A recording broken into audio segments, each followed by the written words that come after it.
लगता है, क्योंकि तब तुम उस दिशा में चल रहे होते हो जो केवल तुम्हारी नहीं बल्कि अस्तित्व की भी दिशा होती है। जब भीतर की इच्छाओं की परतें धीरे धीरे खुलने लगती हैं, तब एक और सत्य सामने आता है कि जीवन में जो भी घट रहा है वह केवल घटनाओं का ई श्रृंखला नहीं बल्कि तुम्हारी आंतरिक अवस्था की प्रतिक्रिया है। तुम अक्सर सोचते हो कि लोग तुम्हें दुख दे रहे हैं, परिस्थितियां तुम्हारे खिलाफ हैं, समय ठीक नहीं चल रहा। लेकिन यदि गहराई से देखा जाए तो पाओगे कि वही लोग किसी और के जीवन में मित्र बन जाते हैं, वही परिस्थितियां किसी और के लिए अवसर बन जाती हैं। अंतर बाहर नहीं, भीतर है। अंतर उस तरंग में है जिसमें तुम जी रहे हो। जीवन तुम्हें वह नहीं देता जो तुम चाहते हो, बल्कि वो देता है जो तुम हो। तुम जिस भावना में लंबे समय तक रहते हो वही तुम्हारा स्वभाव बन जाती है, और वही स्वभाव धीरे धीरे तुम्हारे अनुभवों को आकर्षित करने लगता है। यदि भीतर निरंतर शिकायत चल रही है तो जीवन में ऐसे ही दृश्य आते रहेंगे जिनसे शिकायत करने का अवसर मिले। यदि भीतर डर है तो वही डर अलग अलग रूपों में सामने आता रहेगा।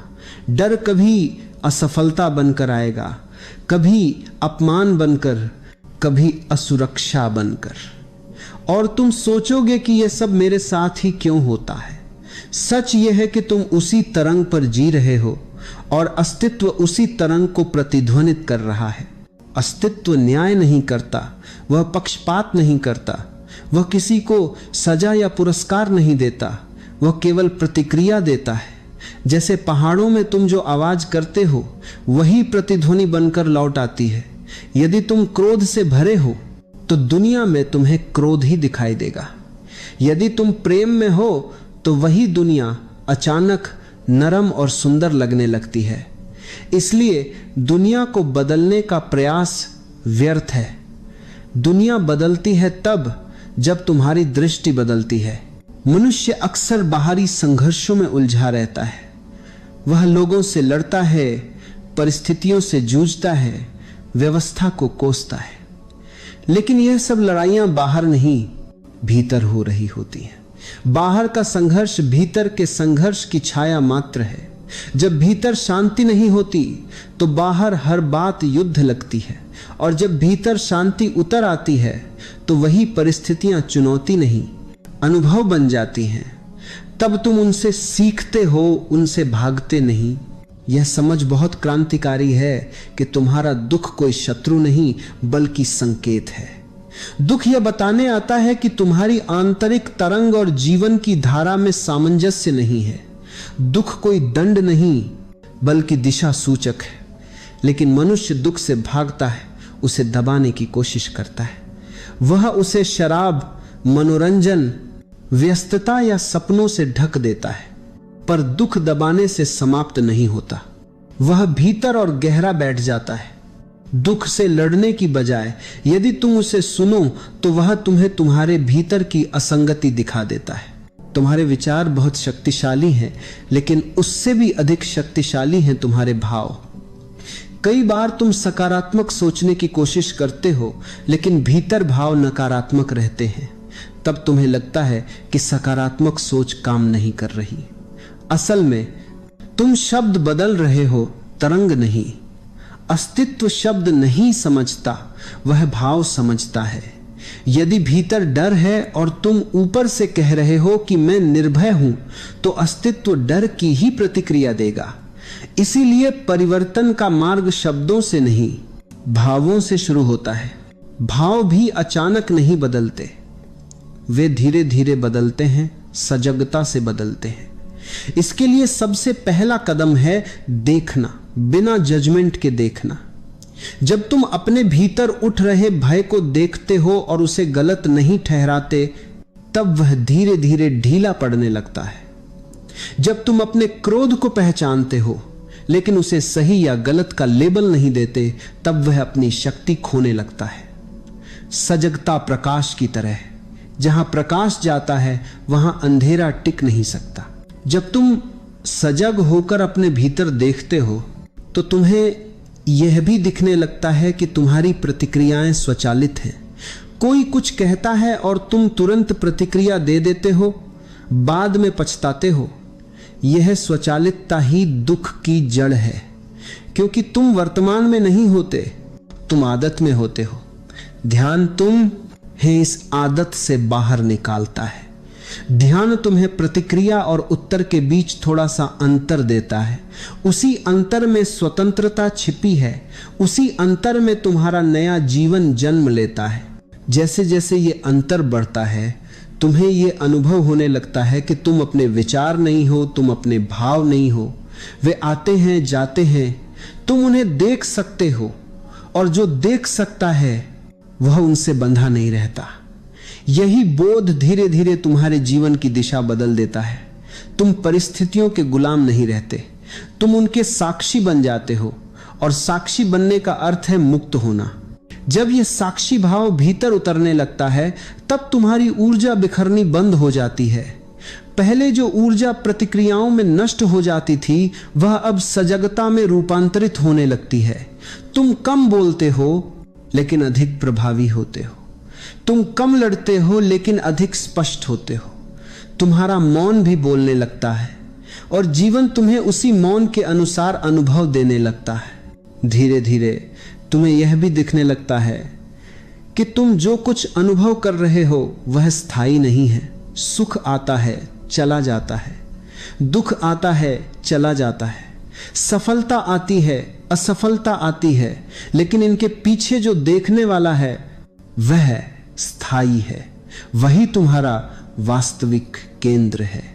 जब तुम उस केंद्र से जीने लगते हो, तब जीवन में एक गहरा भरोसा पैदा होता है। तुम परिणामों से कम बंधे रहते हो और यात्रा से अधिक जुड़े रहते हो। इस भरोसे के साथ जीवन में एक नई सहजता आती है। तुम चीजों को पकड़ना छोड़ देते हो, तुम उन्हें घटने देते हो, और जब तुम छोड़ देते हो, तब जीवन का प्रवाह तुम्हें अपने साथ ले चलता है। यह प्रवाह संघर्ष नहीं करता, वह प्रतिरोध नहीं जानता, वह केवल बहता है। और जब तुम उसके साथ बहते हो, तब जीवन बोझ नहीं रहता, वह अनुभव बन जाता है, नृत्य बन जाता है। यहीं से भीतर एक गहरी शांति जन्म लेती है। यह शांति परिस्थितियों पर निर्भर नहीं होती, यह किसी उपलब्धि का परिणाम नहीं होती, यह भीतर की समझ से आती है। यह समझ कि जीवन तुम्हारे खिलाफ नहीं है, वह तुम्हारे भीतर के अनुसार ही चल रहा है। जैसे ही यह समझ उतरती है, शिकायतें अपने आप गिरने लगती हैं, और उनकी जगह कृतज्ञता जन्म लेती है, बिना किसी कारण के, बिना किसी शर्त के।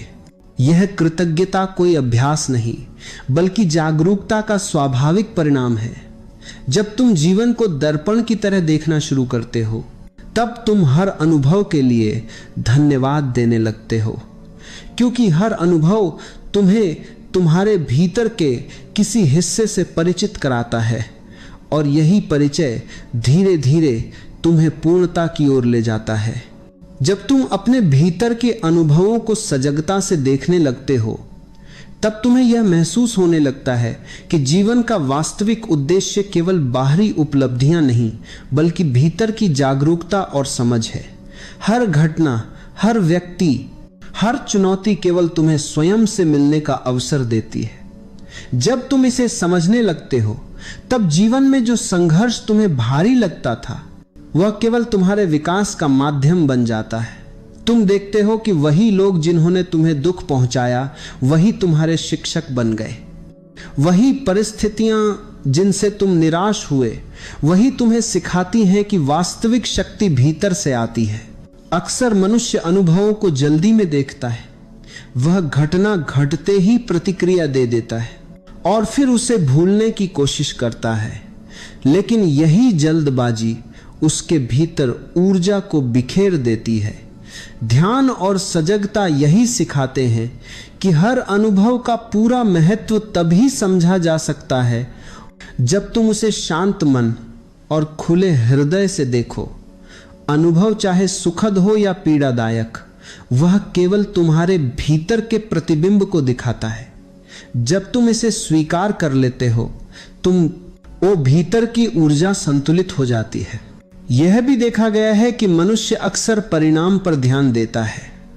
वह सोचता है अगर यह नहीं हुआ तो मैं अधूरा रह जाऊंगा, अगर वह नहीं मिला तो जीवन असफल है। लेकिन अस्तित्व परिणाम से नहीं, प्रक्रिया से संबंधित है।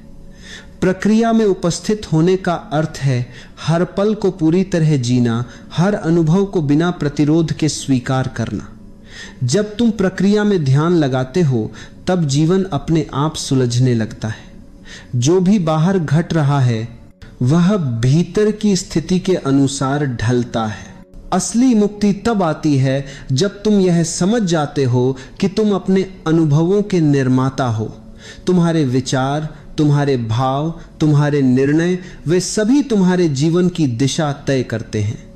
यदि तुम भय, असुरक्षा या घबराहट में रहते हो तो वही जीवन में बढ़ता है। यदि तुम प्रेम, साहस और विश्वास में रहते हो तो वही तुम्हारे अनुभवों को आकार देता है। इसलिए बदलाव की शुरुआत बाहर से नहीं, भीतर से होती है। बाहर के बदलने की प्रतीक्षा करना व्यर्थ है। बाहर वही दिखाई देगा जो भीतर है। मनुष्य को यह भी अनुभव करना होता है कि उसकी ऊर्जा सीमित नहीं है। कई बार तुम सोचते हो कि शक्ति कम हो गई, समय नहीं है, मैं थक गया हूं, पर यह केवल बिखरी हुई ऊर्जा का प्रभाव है। जब तुम सजग होते हो और अपने ध्यान को केंद्रित करते हो तब ऊर्जा अपने प्राकृतिक स्रोत से बहने लगती है। तुम्हारी शक्तियां अनंत हैं, लेकिन उनका सही उपयोग तभी होता है जब ध्यान और इच्छाएं शुद्ध हों। जब यह संयोजन बन जाता है तो असंभव भी संभव हो जाता है। इस प्रक्रिया में सबसे कठिन कदम है मन को नियंत्रित करना। मन हमेशा अतीत में या भविष्य में भटकता है। वह तुलना, डर और दोष खोजने में माहिर है। लेकिन सजगता और ध्यान के माध्यम से तुम यह सीखते हो कि मन केवल एक उपकरण है, स्वामी नहीं। जब तुम मन की प्रतिक्रियाओं को साक्षी भाव से देखते हो तब वह अपनी शक्ति खो देता है। अब मन तुम्हारे विरुद्ध नहीं चलता, बल्कि तुम्हारे साथ सहयोग करने लगता है। अधूरी इच्छाएं भी धीरे धीरे स्पष्ट हो जाती हैं। तुम समझते हो कि किस इच्छा में सच्चाई है और किस में केवल भय या अहंकार छिपा है। मन की इच्छा अक्सर चंचल होती है, वह जल्दी बदलती है, जबकि आत्मा की इच्छा स्थिर रहती है। जब तुम स्थिर इच्छा के साथ चलते हो तब जीवन की धारा सहजता से तुम्हारा मार्ग खोल देती है।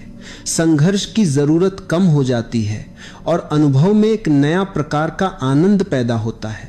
तुम्हारे भीतर की सजगता धीरे धीरे तुम्हें यह भी दिखाती है कि बाहरी परिस्थितियां स्थायी नहीं हैं, वे घटती और बढ़ती रहती हैं।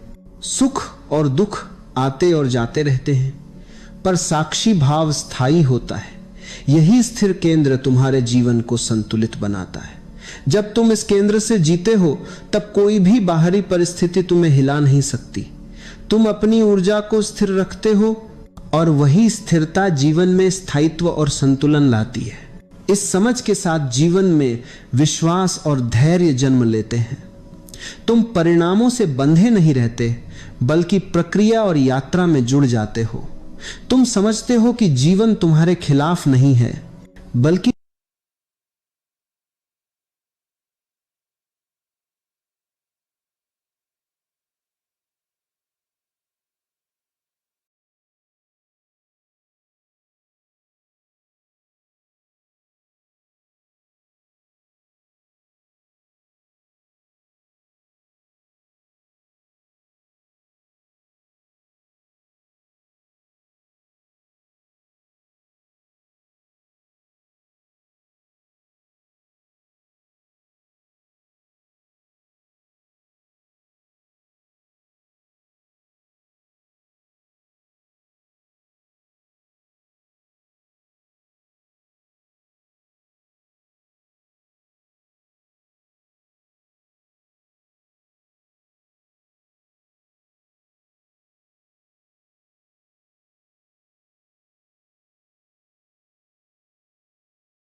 इस समझ के साथ जीवन में विश्वास और धैर्य जन्म लेते हैं। तुम परिणामों से बंधे नहीं रहते, बल्कि प्रक्रिया और यात्रा में जुड़ जाते हो। तुम समझते हो कि जीवन तुम्हारे खिलाफ नहीं है, बल्कि